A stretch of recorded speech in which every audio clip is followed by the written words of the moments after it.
தமிழ் மொழியால் இணைந்த அனைவருக்கும் வணக்கம். இன்றைக்கி ஒரு சூப்பரான ப்ரோக்கோலி சூப் எப்படி செய்கிறதுன்னு பார்க்கலாம். ப்ரோக்கோலியில் நிறைய சத்துக்கள் இருக்குது.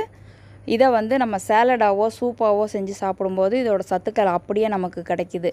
இதை டீப் ஃப்ரை பண்ணக்கூடாது. பண்ணினீங்கன்னா இதில் உள்ள சத்துக்கள் நமக்கு கிடைக்காது. இப்போ இந்த ப்ரோக்கோலியை வச்சு ஒரு நல்ல ஹெல்த்தியான சூப் எப்படி செய்கிறதுன்னு பார்க்கலாம். இது பேலியோ டயட்டில் உள்ளவங்களுக்கு கூட இந்த சூப் ரொம்ப சூட்டபுளாக இருக்கும். இப்போ ஒரு பாத்திரத்தில் ஒரு துண்டு இஞ்சி சேர்த்துருக்குறேன். தண்ணி ஊற்றிட்டு இஞ்சி சேர்த்துருக்குறேன். கூடவே ஒரு பச்சை மிளகாய் காரத்துக்கு. இதை நீங்கள் குக்கரில் கூட செய்யலாம். ரொம்ப ஈஸியாக வேலை முடிஞ்சிடும். நான் இன்றைக்கி பாத்திரத்தில் செய்கிறேன். இப்போது ஒரு 4-5 பூண்டு பல்லும் இது கூட சேர்த்துடலாம். பூண்டு பல் சின்னதாக இருக்கனால நான் 7-8 சேர்த்துருக்குறேன். ப்ரோக்கோலியில் புற்றுநோயை கட்டுப்படுத்துகிற செல்லு அதிகமாக இருக்குதுன்னு சொல்கிறாங்க. அதனால் ப்ரோக்கோலி நம்ம அதிகமாக எடுத்துக்கிறது ரொம்ப நல்லது. கூடவே ஒரு பாதி தக்காளி வெட்டி இதில் சேர்த்துருக்குறேன். ரொம்ப முழு தக்காளி போட்டுற வேண்டியதில் பாதி தக்காளியே போதுமானதாக இருக்கும். இப்போது ப்ரோக்கோலியை இதில் சேர்த்துடலாம். ப்ரோக்கோலியை நல்லா உப்பு போட்டு கழுவி எடுத்துருங்க.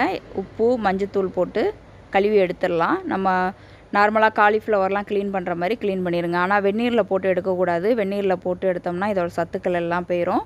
அதனால் வினிகரோ இல்லை மஞ்சத்தூள் உப்பு போட்டு க்ளீன் பண்ணாலே போதுமானதாக இருக்கும். இந்த பூவை எடுக்கும்போது பூவை மட்டும் எடுக்காமல் அதோட தண்டு பகுதியையும் கொஞ்சம் அதிகமாகவே சேர்த்துடுங்க. அந்த தண்டு பகுதியில் தான் நமக்கு தேவையான சத்துக்கள் எல்லாமே அதிகமாக இருக்குது. இதை ரொம்ப வேக வச்சிட வேண்டியதில்லை. ஒரு 4-5 நிமிஷம் வெந்தாலே போதும். அதுக்குள்ளவே எல்லாமே சூப்பராக வெந்துடும். ரொம்ப நேரம் வேக வச்சிங்கன்னா இதோட பெனிஃபிட்ஸ் எதுவுமே நமக்கு கிடைக்காது. இதில் கால்சியம் அதிகமாக இருக்குது. அதனால் குழந்தைங்களுக்கு அதிகமாக கொடுக்குறது ரொம்பவே நல்லது. நார்ச்சத்தும் நிறையா இருக்கிறனால ரொம்பவே நல்லது. இதில் நிறைய விட்டமின்ஸ்லாம் நிறைய கிடைக்கிது நமக்கு. இது வயதான தோற்றத்தை கூட தள்ளி போடுதுன்னு சொல்கிறாங்க. இப்போது இது கூடயே நம்ம சின்ன வெங்காயம் சேர்த்துருக்குறோம். சின்ன வெங்காயம் உங்கள் டேஸ்ட்டுக்கு தகுந்த மாதிரி நீங்கள் கூட்டவோ குறைக்கவோ செஞ்சுக்கலாம். இப்போது இதில் நான் சீரகம் மட்டும் சேர்க்குறேன்.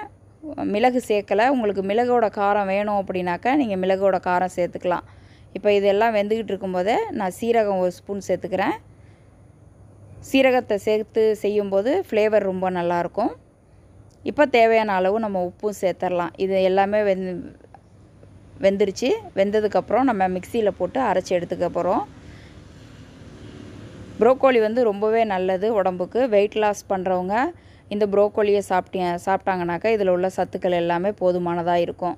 இதில் கலோரிகளும் கம்மியாக இருக்கிறனால வெயிட் லூஸ் பண்ணுறவங்களுக்கு இது ரொம்பவே யூஸ்ஃபுல்லாக இருக்கும். குழந்தைங்களுக்கு ரொம்பவே நல்லது.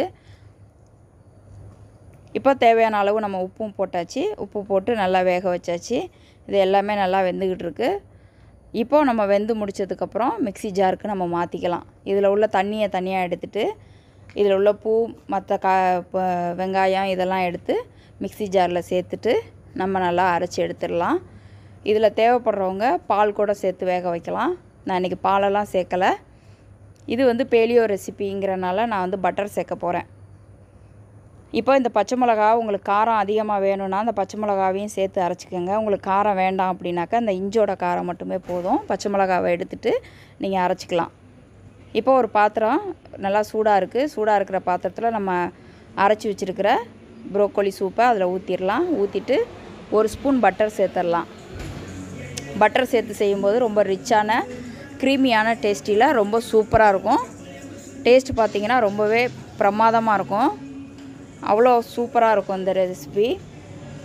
இது மட்டுமே ஒரு நல்ல மீலாக இருக்கும் நமக்கு. கண்டிப்பாக இந்த ரெசிபியை ட்ரை பண்ணி பாருங்கள். நம்ம சேனலை சப்ஸ்கிரைப் பண்ணுங்கள். உங்கள் ஃப்ரெண்ட்ஸோடு ஷேர் பண்ணுங்கள். தேங்க்யூ.